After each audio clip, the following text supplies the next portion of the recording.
Episode 7 starts with Proctor and Rebecca looking at the grounded up remains of Jason. This shit is crazy. Hood goes to visit Jason to take him to the train station where he finds him missing, but the money he gave him still hidden in the toilet as well as his father's watch, prompting Hood to realize something ain't right.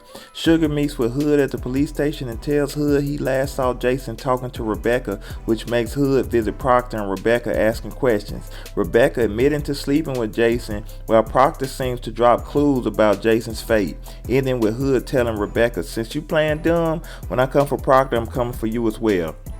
Almost losing his shit, storming back into Proctor's and killing him. Hood goes back and tells Sugar and Joel what happened to Jason, with Hood planning on killing Proctor over this. Sugar telling Hood to use his juice as the police to get Proctor out the way legally. Later, meeting with Brock, asking him how he'd take Proctor down, with Brock responding to shake every tree of Proctor's you can. Proctor meets with Thompson and threatens him into changing his vote to oust Alex from being tribal chief.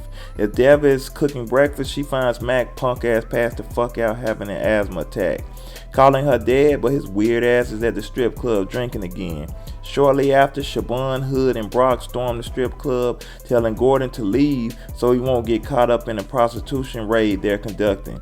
Gordon, being Gordon, instead of leaving, asks Hood is he fucking his wife, then swinging on Hood, ending with Hood beating the fuck out of Gordon before Shaban breaks it up. Anna ends up going to the hospital to comfort Deborah, while punk ass Max is possibly headed to the upper room.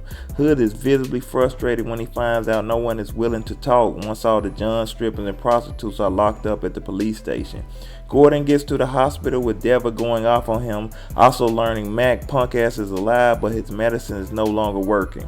Proctor beats the fuck out of his strip club manager when he finds out he let the cops in without a warrant.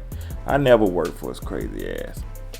One of Proctor's main jump-offs decides to help Hood, telling him about Proctor's drug business, but telling him she is dead if he finds out. Hood, Brock, and Emmett visits a group of racist punks, ending in a fight and Chase catching up to Sharp, aka Tommy from Power, who basically snitches on Proctor's operation.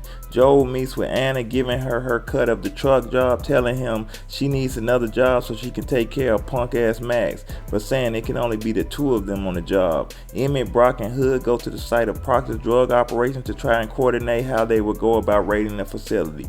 We next see Alex being not voted out as tribal chief, as most of the voters were bribed or threatened by Proctor.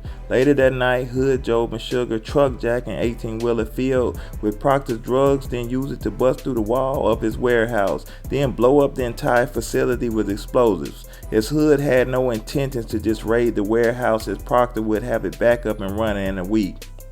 Well, we know next week's episode will be crazy, so make sure you join us. Like, share, subscribe, check out the music reactions and all other videos on the channel. And remember, this is Nacho Media, the big one, not the little one, and I'm out.